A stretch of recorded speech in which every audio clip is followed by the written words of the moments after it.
کمزور جانوروں کو رزق دیتا ہے وہ تمہیں بھی دے گا، اس لیے ہجرت کی صورت میں تمہیں فقر سے ڈرنے کی ضرورت نہیں۔ نمبر 4، کہا جا سکتا ہے اس صورت کی آخری آیت میں پوری صورت کا خلاصہ اللہ تعالیٰ نے بیان کر دیا ہے۔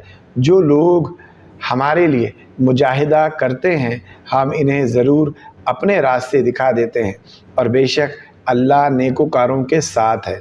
جو لوگ اللہ کو راضی کرنے کے لیے اپنے نفس و شیطان اور دشمنان دین کے ساتھ جہاد کرتے ہیں، اللہ تعالیٰ نے انہیں دنیا اور آخرت میں سعادت کی راہ تک پہنچنے کی توفیق عطا فرما دیتا ہے۔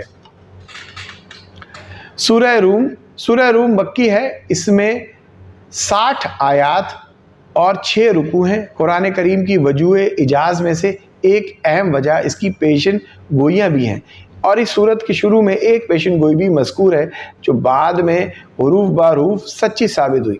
یہ پیشن گوئی رومیوں کے غالب آنے کے بارے میں تھی۔ اس پیشن گوئی کا پورا ہو جانا انتہائی غیر معمولی غیر عادی واقعہ تھا، کیونکہ جس وقت قرآن نے یہ خبر دی تھی اس وقت ایرانی رومیوں پر پوری طرح چھائے ہوئے تھے۔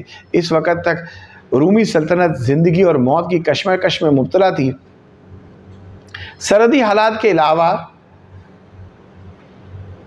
اندرونی حالات بھی انتہائی ابتر تھے۔ یورپ میں غدر مچا ہوا تھا۔ رومیوں کا بادشاہ ہرقل زوال کی تیز آندھیوں کے سامنے بے بس ہو کر ذلت اور پسپائی سے سمجھوتا کر چکا تھا، چونکہ ایرانی مشرک اور آتش پرست جبکہ رومی خدا پرست تھے۔ اس لیے مشرکین مکہ اپنے ہم مذہبوں کے غلبے کی خبریں سن کر خوشی سے بغلے بجاتے تھے۔ ان مخدوش حالات میں قرآن نے پیشن گوئی کی کہ 9 سال کے اندر رومی ایرانیوں پر غالب آ جائیں گے۔ یقیناً مشرکین نے قرآن کے اس اعلان اور اطلاع کا خوب مذاق اڑایا ہوگا، لیکن ٹھیک 9 سال کے اندر قرآن مجید کی یہ عظیم و شان پیشن گوئی پوری ہو کر رہی۔ رومیوں نے ایرانی کے جاہ و جلال کو اپنے پیروں تلے روند ڈالا اور سلطنت ایران کے قلب میں رومی جھنڈا نصب کر دیا۔ مذکورہ پیشن گوئی کے علاوہ جو اہم مضامین سورہ روم میں بیان ہوئے وہ درجہ ذیل ہیں۔ نمبر 1، سورہ روم اس مارکے کی حقیقت بتاتی ہے جو حزب الرحمن رحمان کی جماعت اور حزب الشیطان شیطان کی جماعت کے درمیان قدیم زمانے سے جاری ہے۔ کفر و ایمان اور حق و باطل کے درمیان یہ مارکہ اس وقت تک جاری رہے گا جب تک کہ فیصلے کا دن نہیں آ جاتا۔ اس دن نہ صرف یہ مارکہ ختم ہو جائے گا بلکہ دونوں جماعتوں کو بھی الگ الگ ٹھکانوں پر پہنچا دیا جائے گا۔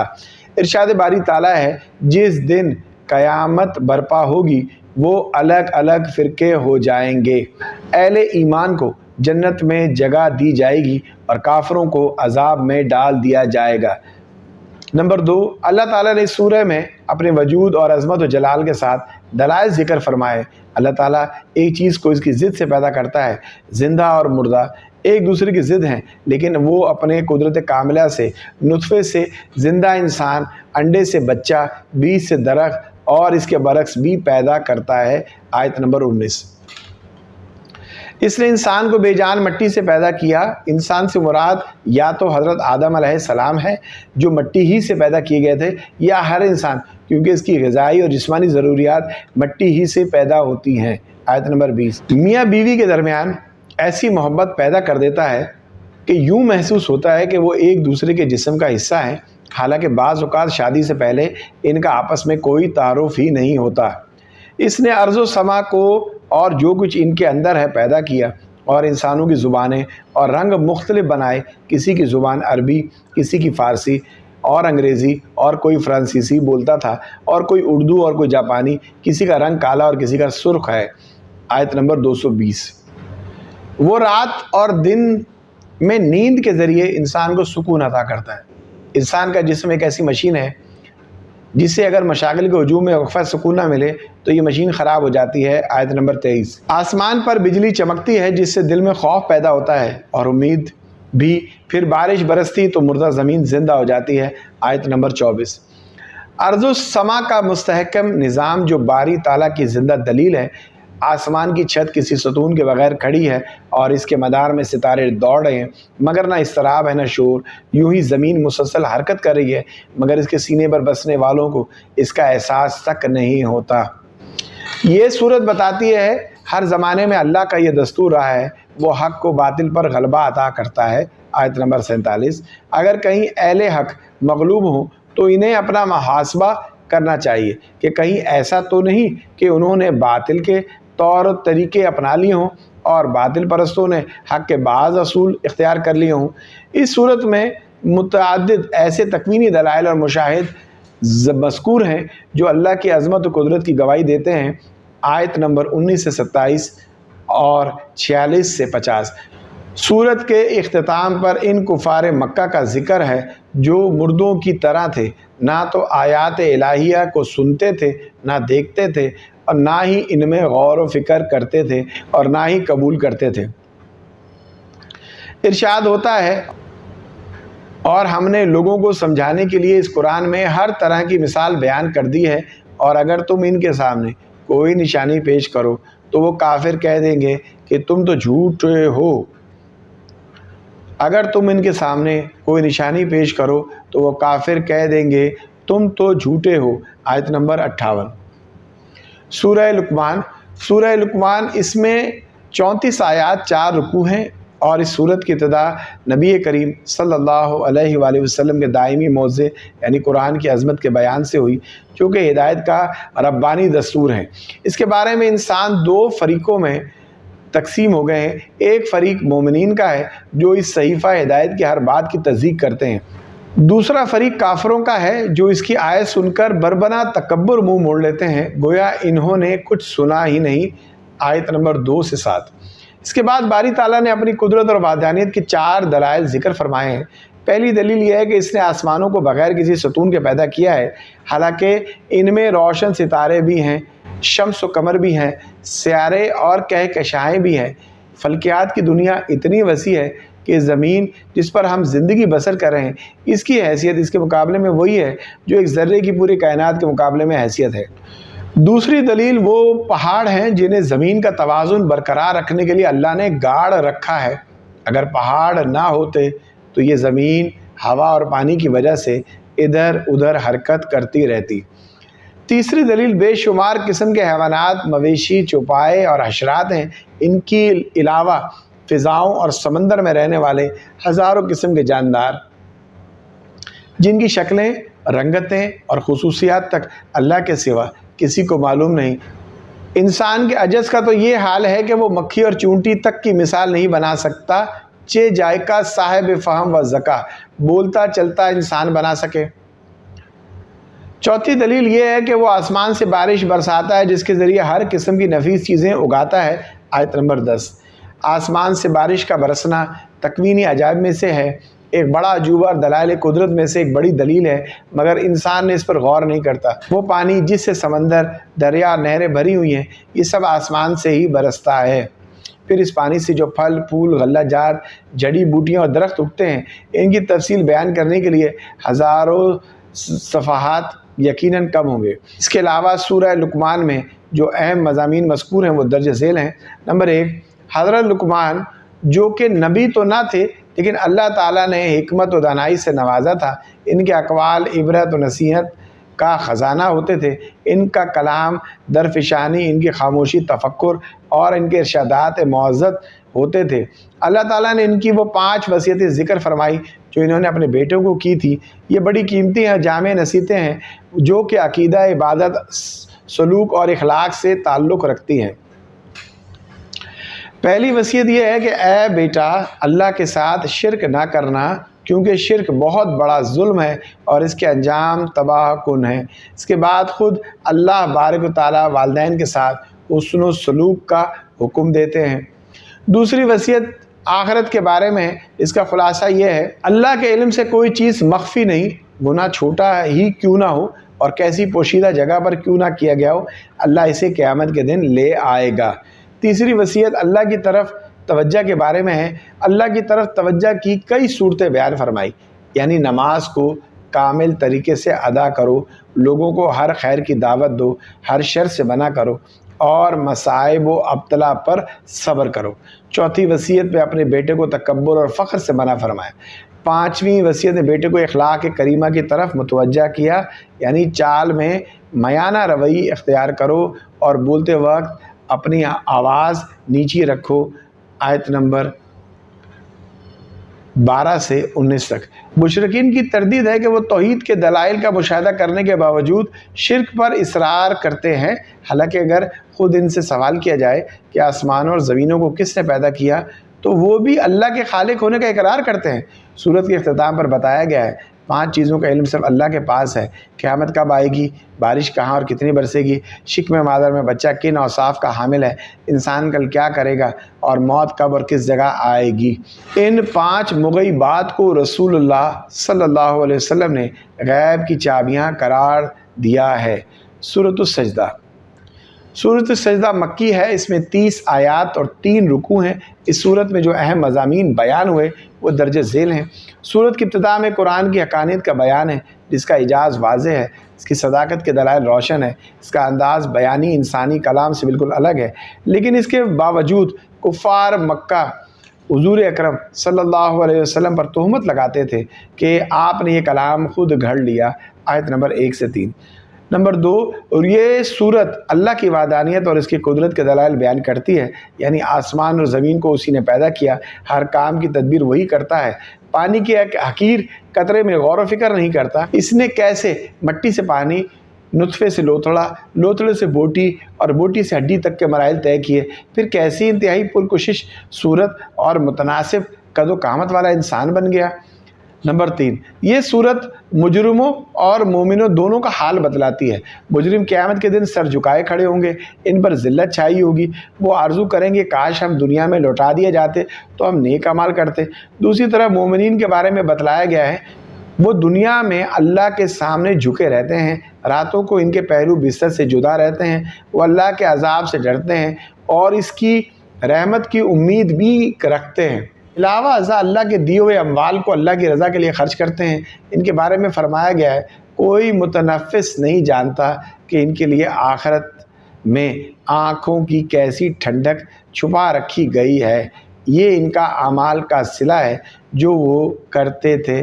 آیت نمبر 16 اور 17۔ انہوں نے ریا اور دکھاوے کے بغیر چھپ چھپ کر اعمال کیے تھے، اللہ تعالیٰ نے ان کے لیے ایسی نعمتیں چھپا کر رکھی ہیں جو کسی کے حاشیہ خیال میں بھی نہیں آئیں۔ ویسے بھی جنت کی نعمتوں کی صحیح حقیقت کسی کی سمجھ میں آ ہی نہیں سکتی۔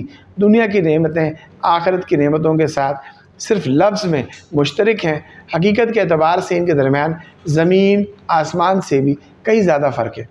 سورت کے اختتام پر حضرت موسیٰ علیہ السلام کو تورات دیے جانے کا ذکر ہے، جو کہ اس بات پر تنبیہ ہے کہ حضرت محمد صلی اللہ علیہ وآلہ وسلم اور حضرت موسیٰ علیہ السلام کی رسالت میں مشابہت پائی جاتی ہے۔ سورۃ الاحزاب۔ سورۃ الاحزاب مدنی ہے، اس میں 73 آیات اور 9 رکوع ہیں۔ سورت میں 3 موضوعات سے بحث کی گئی ہے، یعنی اجتماعی آداب، تشریعی احکام اور بعض غزوات کا بیان، مثلا غزوہ احزاب، غزوہ بنی قریظہ اور ان دونوں غزوات میں منافقین اور ان کے کردار۔ اس صورت کے اہم مضامین درج ذیل ہیں۔ پہلی 2 آیاتوں میں اپنے نبی کے واسطے سے نبی کو امت کو ایسے 4 انوار کا حکم دیا گیا ہے جو کہ حقیقت میں فلاح اور سعادت کا عناصر ہیں۔ پہلے یہ کہ اللہ سے ڈرتے رہیں، دوسرا یہ کہ کافروں اور منافقوں کی آراء کی اتباع نہ کریں، تیسرا یہ کہ وحی الہی کی اتباع کرتے رہیں، چوتھا یہ کہ اللہ پر اعتماد اور بھروسہ کریں۔ یہاں یہ نقطہ ملحوظ رہے گا کہ اللہ تعالیٰ نے پورے قرآن میں کہیں بھی آقا صلی اللہ علیہ وآلہ وسلم کو یا محمد کہہ کر نہیں پکارا، یہاں بھی یا ایھا النبی کہہ کر خطاب کیا گیا ہے، جبکہ دوسرے انبیاء کو یا آدم، یا نوح، یا موسیٰ، یا عیسیٰ، یا زکریا کہہ کر خطاب کیا گیا ہے۔ زمانہ جاہلیت کے بعض معتقدات اور عادات کی تردید کی گئی ہے، جن میں سے بعض عقلی اعتبار سے باطل تھی اور بعض شرعی اعتبار سے کبھی تھی۔ یہاں آیت نمبر 4 میں 3 جاہلانہ خیالات اور تصورات کی تردید کی گئی ہے۔ ان کا خیال تھا کہ بعض لوگوں کے سینے میں 2 دل ہوتے ہیں۔ اس خیال کے رد میں فرمایا گیا، اللہ نے کسی آدمی کے پہلو میں 2 دل نہیں بنائے، دل تو بس ایک ہی ہوتا ہے، یا اس میں ایمان ہوگا یا کفر، ایک ہی دل میں کفر اور ایمان دونوں جمع نہیں ہو سکتے۔ اس سے ان منافقین کی بھی تردید ہو گئی جنہوں نے کفر اور ایمان کے درمیان ایک تیسرا درجہ نفاق کا بھی تجویز کر رکھا تھا۔ جاہلی اظہار یہ تھا، اگر کوئی شخص اپنی بیوی کو تم میرے اوپر ایسی ہو جیسے میری ماں کی پشت کہہ دیتا، تو ان الفاظ کے کہنے سے اس کی بیوی ہمیشہ کے لیے اس پر حرام ہو جاتی تھی، لیکن قرآن نے بتایا کہ کفارہ دینے سے بیوی حلال ہو جائے گی۔ اسلام سے قبل منہ بولے بیٹے کا حکم حقیقی بیٹے جیسا تھا۔ قرآن نے اس غلط تصور کی تردید کی۔ آیت نمبر 4، جب متبنی منہ بولا بیٹا کے تصور کی تردید ہو گئی اور بتا دیا گیا کہ حضور اکرم صلی اللہ علیہ وآلہ وسلم حضرت زید بن حارثہ رضی اللہ تعالیٰ عنہ کے حقیقی والد کا حکم نہیں رکھتے، تو پھر یہ اعلان کیا گیا کہ آپ کی ابوت باپ ہونا ساری امت کے لیے عام ہے اور آپ کے ازواج مطہرات ساری امت کی روحانی مائیں ہیں، ان کا ادب و احترام واجب ہے اور اس کے ساتھ نکاح کرنا حرام ہے۔ اس کے بعد 19 آیت میں غزوہ احزاب اور غزوہ بنی قریظہ کی تفصیل ہے۔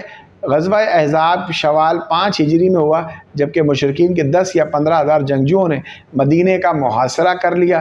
یہ جنگجو مختلف قبائل سے تعلق رکھتے تھے، یہود بنی نذیر اور یہود بنی قریظہ، جن کے ساتھ مسلمانوں کا صلح کا اور ایک دوسرے کے دشمن کے ساتھ تعاون نہ کرنے کا معاہدہ تھا۔ انہوں نے اس معاہدے کی کھلا خلاف ورزی کی اور ابو سفیان کے ساتھ تعاون کیا۔ مسلمان صرف 3000 تھے۔ حضرت سلمان فارسی رضی اللہ تعالیٰ عنہ کی رائے پر عمل کرتے ہوئے مدینہ کے شمال مغرب میں جہاں سے دشمن کے حملہ آور ہونے کا خطرہ تھا خندق کھود دی گئی، اس لیے اسے غزوہ خندق بھی کہا جاتا تھا۔ اور احزاب اس لیے کہتے تھے کہ کیونکہ جس لشکر نے مدینے پر چڑھائی کی تھی اس میں مختلف جماعتیں اور قبائل شرک تھے۔ ان جنگجوؤں نے تقریباً 1 ماہ تک مدینے کا محاصرہ کر رکھا تھا۔ پھر نعیم بن مسعود غطفانی کی کوششوں سے یہود اور قریشی اور غطفانی لشکر کے درمیان پھوٹ پڑ گئی۔ اللہ کی طرف سے انہی دنوں طوفانی آندھی آ گئی جس کی زد میں ان کے خیمے اکھڑ گئے، جانور بدک گئے اور ان کے عزائم پست ہو گئے۔ پھر قریش اور غطفان اور دوسرے قبائل اپنے مذموم مقاصد کی تکمیل کیے بغیر راہ فرار اختیار کر گئے۔ ابو سفیان اور اس کے حمایتیوں کے چلے جانے کے بعد مسلمانوں نے بنی قریظہ کا محاصرہ کر لیا اور انہیں ان کی عیش شکری کی عبرتناک سزا دی۔ اللہ تعالیٰ نے مذکورہ آیات میں ان دونوں غزوات کا حال اور منظر بیان کیا ہے۔ مسلمانوں کو بشارت سنائی ہے کہ عنقریب انہیں مزید فتوحات حاصل ہوں گی۔ چنانچہ مسلمانوں نے نہ صرف فارس اور بلکہ 20 ملک اور سینکڑوں شہر فتح کیے۔ انشاءاللہ قرآن کے ساتھ تعلق مضبوط اور دل میں ایمان راسخ ہو جانے کے بعد پورے عالم کو فتح کریں گے۔ یوں رب تعالیٰ کی یہ پیشن گوئی پوری ہو کر رہے گی۔ میں نے اپنے آخری رسول کو اس لیے بھیجا ہے کہ دین اسلام کو تمام ادیان پر غالب کر دوں۔ یہ غلبہ یقینی ہے اور کسی صاحب ایمان کو اس میں شک نہیں ہونا چاہیے۔ بظاہر حالات مخالف ہیں، لیکن جب اس پیشن گوئی کے پورے ہونے کا وقت آئے گا حالات بھی موافق ہو جائیں گے اور وہ افراد بھی مہیا ہو جائیں گے جو اپنے اخلاق و اعمال کے اعتبار سے پہلی صدی کے مسلمانوں کی یاد تازہ کریں گے۔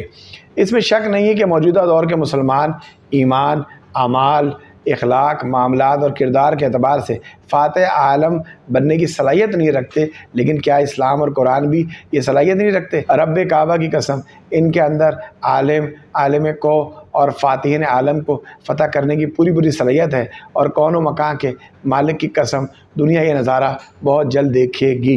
آمین۔ صدق اللہ العلی العظیم۔ الحمدللہ 21ویں پارے کا اختتام یہاں ہو جاتا ہے۔ اللہ تعالیٰ میرا پڑھنا اور آپ کا سننا قبول فرمائے، ہم دونوں کو، ہم سب کو اجر عطا فرمائے، اور اس میں کوئی غلطی ہو گئی ہو تو میرے پروردگار مجھے معاف فرمانا۔ آمین۔ اللہ حافظ۔